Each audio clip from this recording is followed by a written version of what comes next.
सबको नमस्कार। सबसे पहले तो कुछ नई दायित्व वाले लोग हैं तो मैं परिचय करवा दूं ताकि आपको भी सुविधा रहेगी। श्रीमान मनसुख भाई मांडविया वे अभी हमारे नए हेल्थ मिनिस्टर बने हैं। उनके साथ एमओएस के रूप में डॉक्टर भारती पवार जी भी बैठी हैं। वो हमारे हेल्थ विभाग में एमओएस के रूप में काम कर रही है। दो और लोग हैं जिनका आपका संबंध रेगुलर रहने वाला है। वो है डोनर मंत्रालय के नए मंत्री श्रीमान जी किशन रेड्डी जी, और उनके साथ एमओएस बैठे हैं श्रीमान बीएल वर्मा जी। तो ये परिचय भी आपके लिए बहुत जरूरी है। साथियों, कोरोना से नॉर्थ ईस्ट में आप सभी किस प्रकार से कुछ इनोवेटिव आइडियाज के साथ इससे निपटने के लिए जो मेहनत कर रहे हैं, आपने जो योजनाएं बनाई हैं, जो साकार किया है, उसका विस्तार से आपने वर्णन किया। आप लोग और एक प्रकार से पूरा देश और विशेष करके हमारे हेल्थ वर्कर्स हर किसी ने अपनी अपनी जिम्मेवारी निभाने के लिए गत 1.5 साल से लगातार परिश्रम किया है। नॉर्थ ईस्ट की भौगोलिक चुनौतियों के बावजूद टेस्टिंग और ट्रीटमेंट से लेकर वैक्सीनेशन का इंफ्रास्ट्रक्चर तैयार किया गया है। और विशेष रूप से आज मैंने देखा कि आपने जिस प्रकार से, कि ठीक है 4 राज्यों को भी इंप्रूव करना बाकी है, लेकिन बाकियों ने बड़ी सेंसिटिविटी के साथ वेस्टेज को बहुत बड़ी मात्रा में रोका। इतना ही नहीं, आपने हर वायरल में से मैक्सिमम यूटिलिटी का भी काम किया और एक प्रकार से आपने प्लस प्रयास किया। तो मैं आपके इस प्रयास को, और खास करके जो हमारे मेडिकल फील्ड के लोग हैं जिन्होंने ये कुशलता दिखाई है, मैं उस टीम को बहुत बधाई देता हूं, क्योंकि वैक्सीनेशन में वैक्सीन का इतना महत्व है और उसको इस प्रकार से पूरी तरह सेंसिटिविटी से हैंडल किया है। इसलिए मैं आपके सभी हेल्थ सेक्टर में काम करने वाले साथियों को बधाई देता हूं। और जिन 4 राज्यों में अभी कुछ कमी महसूस हो रही है, वहां पर भी बहुत अच्छे ढंग से इस काम को किया जाएगा, ऐसा मुझे पूरा विश्वास है। साथियों, वर्तमान परिस्थिति से हम सब भली भांति परिचित हैं। कोविड की दूसरी लहर के दौरान अलग अलग सरकारों द्वारा मिलकर जो सामूहिक प्रयास किए हैं और उसका परिणाम भी दिख रहा है। लेकिन नॉर्थ ईस्ट के कुछ जिले ऐसे हैं जहां संक्रमण के मामलों में बढ़ोतरी दर्ज की जा रही है। इन संकेतों को हमें पकड़ना होगा। हमें और सतर्क रहने की जरूरत है और लोगों को भी लगातार सतर्क करते रहना पड़ेगा। संक्रमण को फैलने से रोकने के लिए हमें माइक्रो लेवल पर और सख्त कदम उठाने होंगे। और अभी हेमंता जी बता रहे थे कि उन्होंने लॉकडाउन का रास्ता नहीं चुना, माइक्रो कंटेनमेंट जोन का रास्ता चुना।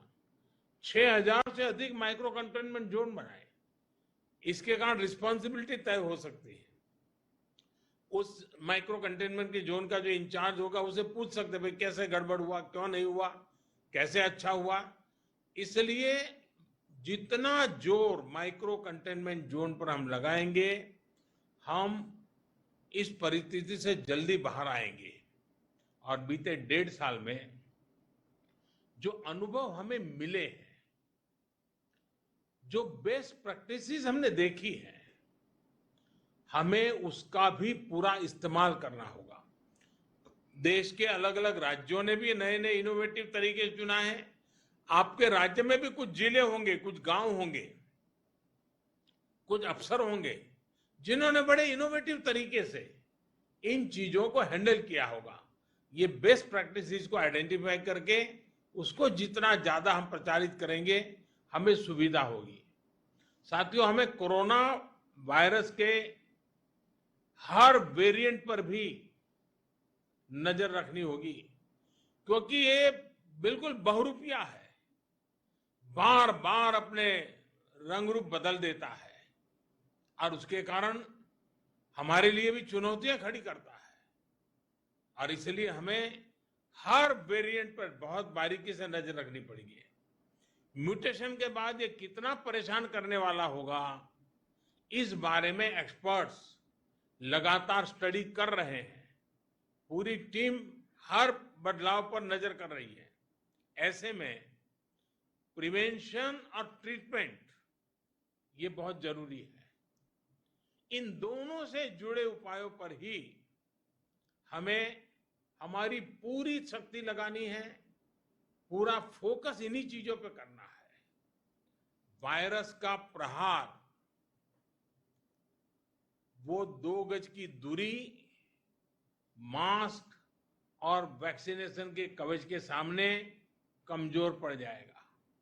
और ये हम पिछले 1.5 साल के अनुभव से देखा है।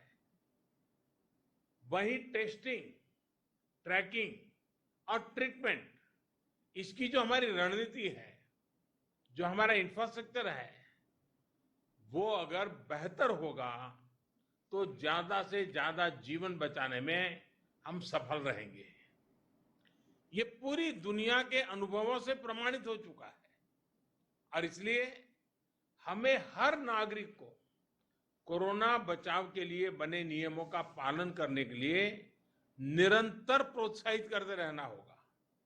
समाज के भी, सिविल सोसाइटी के लोग हो, धार्मिक समाज के जीवन के आगे मुखिया लोग हो, इन सब से बार बार ये बातें आती रहे, इसके लिए प्रयास करना पड़ेगा। साथियों, ये सही है कि कोरोना की वजह से टूरिज्म, व्यापार, कारोबार ये बहुत प्रभावित हुआ है।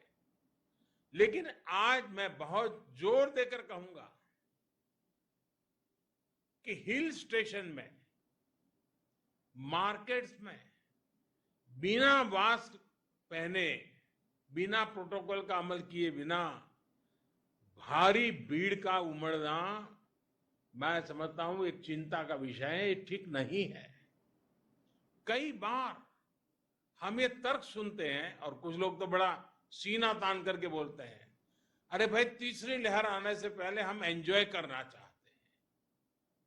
ये बात लोगों को समझाना जरूरी है कि तीसरी लहर अपने आप नहीं आएगी।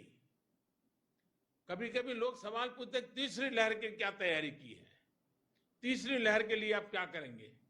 आज सवाल ये होना चाहिए हमारे मन में कि तीसरी लहर को आने से कैसे रोकना है, हमारे प्रोटोकॉल को चुस्ती से कैसे अमल करना है।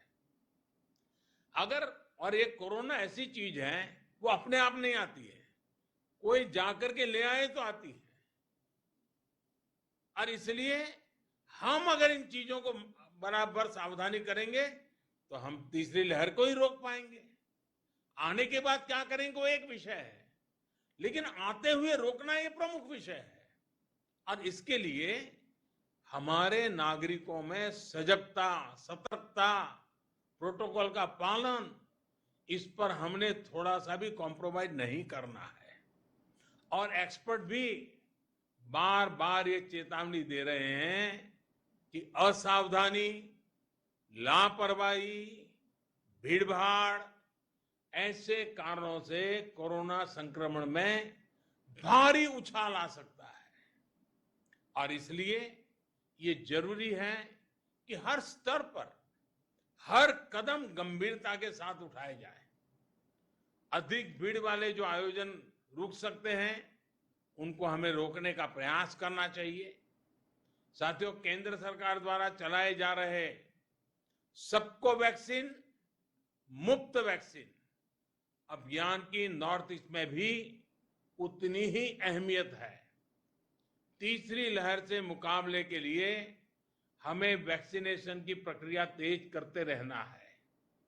हमें वैक्सीनेशन से जुड़े भ्रम को दूर करने के लिए सामाजिक, सांस्कृतिक, धार्मिक, शैक्षणिक जितने भी लोग हैं, जितने भी सेलिब्रिटीज हैं, सबको हमने जोड़ना है। हर एक के मुंह से इस बात को नीचे प्रचारित करना है और लोगों को मोबिलाइज भी करना है। अभी नॉर्थ ईस्ट के कुछ राज्यों में टीकाकरण को लेकर सराहनीय काम हुआ है। मैंने प्रारंभ में भी कहा, जहां कोरोना का संक्रमण फैलने का खतरा ज्यादा है, वहां वैक्सीनेशन पर और भी बल दिया जाए। साथियों, हमें टेस्टिंग और ट्रीटमेंट से जुड़े इंफ्रास्ट्रक्चर में सुधार करते हुए आगे चलना है। इसके लिए हाल ही में कैबिनेट ने 23,000 करोड़ रुपए, भारत सरकार ने 23,000 करोड़ रुपए का एक नया पैकेज भी स्वीकृत किया है। नॉर्थ ईस्ट के हर राज्य को इस पैकेज से अपने हेल्थ इंफ्रास्ट्रक्चर को मजबूत करने में बहुत मदद मिलेगी। इस पैकेज से नॉर्थ ईस्ट में टेस्टिंग, डायग्नोस्टिक, जीनोम सीक्वेंसिंग, इसको बहुत बढ़ावा मिलेगा। जहां केस बढ़ रहे हैं, वहां तुरंत आईसीयू बेड कैपेसिटी बढ़ाने में भी इससे मदद मिलेगी। विशेष रूप से हमें ऑक्सीजन पर पीडियाट्रिक केयर से जुड़े इंफ्रास्ट्रक्चर के निर्माण के लिए तेजी से काम करना होगा। पीएम केयर्स के माध्यम से देश भर में सैकड़ों नए ऑक्सीजन प्लांट्स लगाए जा रहे हैं और मुझे खुशी हुई, आप सभी मुख्यमंत्रियों ने इस काम में जो तेजी से प्रगति हो रही है, इसके लिए बहुत संतोष व्यक्त किया। नॉर्थ ईस्ट के लिए करीब 150 प्लांट स्वीकृत हुए हैं। मेरा आप सभी से आग्रह है कि ये जल्द से जल्द पूरे हों, कहीं कोई बाधा ना आए, इस पर भी एक दृष्टि रखें और इसके लिए आवश्यक जो मैन पावर है, स्किल मैन पावर है, उसको भी तुरंत साथ साथ तैयार कर लीजिए ताकि बाद में जाकर के वो दिक्कत ना आए। नॉर्थ ईस्ट की भौगोलिक स्थिति को देखते हुए अस्थायी अस्पताल बनाना भी बहुत जरूरी है। एक और अहम विषय है, जैसे मैंने प्रारंभ में कहा और फिर भी एक मैंने उल्लेख किया, ट्रेन मैन पावर का। जो ऑक्सीजन प्लांट लग रहे हैं, जो आईसीयू वार्ड बन रहे हैं, जो नई मशीनें ब्लॉक स्तर के अस्पतालों तक पहुंचाई जा रही हैं, उनको सुचारू रूप से चलाने के लिए ट्रेन मैन पावर भी आवश्यक है। इससे जुड़ी जो भी मदद आपको चाहिए, केंद्र सरकार वो उपलब्ध कराएगी। साथियों, आज हम पूरे देश में 20 लाख से अधिक टेस्ट प्रतिदिन करने की क्षमता तक पहुंच चुके हैं। नॉर्थ ईस्ट के हर जिले में, विशेष रूप से अधिक प्रभावित जिलों में, टेस्टिंग इंफ्रास्ट्रक्चर को प्राथमिकता के आधार पर बढ़ाना होगा। यही नहीं, रैंडम टेस्टिंग के साथ साथ हम क्लस्टर वाले ब्लॉक में एग्रेसिव टेस्टिंग करें, इसको लेकर भी हमें जरूरी कदम उठाने चाहिए। मुझे पूरा विश्वास है कि हम सबके सामूहिक प्रयासों से, देश की जनता के सहयोग से हम कोरोना संक्रमण को सीमित रखने में जरूर सफल होंगे।